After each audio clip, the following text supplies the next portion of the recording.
Ang ikalawang sulat ni Pablo kay Timoteo. Unang kabanata.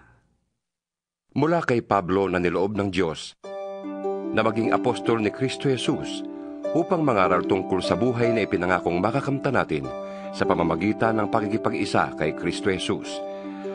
Kay Timoteo na minamahal kong anak, sumayo nawa ang pagpapala, habag at kapayapaang mula sa Diyos Ama at kay Kristo Jesus na ating Panginoon. Nagpapasalamat ako sa Diyos na aking pinaglilingkuran ng tapat, gaya ng ginawa ng aking mga ninuno. Tuwing inaalala kita sa aking panalangin araw at gabi. Sabik na akong makita ka upang malubos ang aking kagalakan. Lalo na kapag naaalala ko ang iyong pagluha. Hindi ko nalilimutan ang tapat mong pananampalataya na unang tinaglay ng iyong lolang si Loida at ng iyong inang si Eunice. Natitiyak kong nasa iyo ang pananampalatayang ito.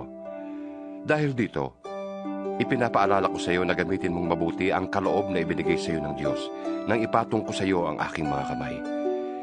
Sapagkat ang espiritong ibinigay sa atin ng Diyos ay hindi espiritu ng kahinaan ng loob, kundi espiritu ng kapangyarihan, pag-ibig at pagpipigil sa sarili. Kaya't huwag kang mahihiyang magpatotoo tungkol sa ating Panginoon. At huwag mo rin akong ikahihiya na isang bilanggo alang-alang sa Kanya. Sa halip, makihati ka sa pagtitiis para sa magandang balita. Umasa ka sa kapangyarihan ng Diyos na nagligtas at tumawag sa atin upang tayo'y maging bayan niya. Ginawa niya ito hindi dahil sa anumang nagawa natin, kundi ayon sa Kanyang layunin at kagandahang loob.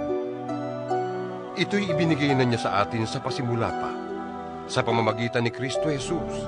Ngunit ito'y nahayag na ngayon, nang dumating si Kristo Jesus na ating tagapagligtas. Winakasan niya ang kapangyarihan ng kamatayan at inihayag ang buhay na walang hanggan sa pamamagitan ng magandang balita.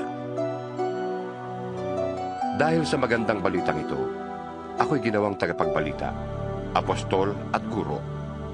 At iyan ang dahilan kaya ako nagdurusa ng ganito. Ngunit, hindi ako nahihiya, sapagkat lubos kong nakikilala ang aking pinapanaligan at natitiyak kong maiingatan niya hanggang sa wakas ang ipinagkatiwala ko sa Kanya.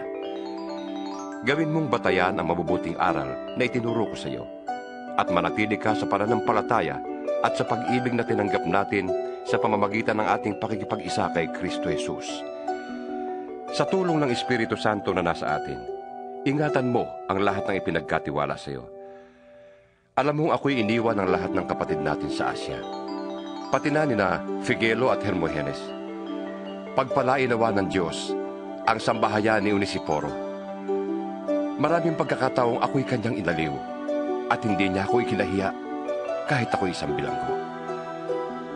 Sa katunayan, pagdating niya sa Roma, pilit niya akong hinanap hanggang sa ako'y kanyang matagpuan. Kaawahaan nawa siya ng Panginoon sa araw na yon. Alam mo naman kung paano niya ako pinaglingkuran sa Efeso.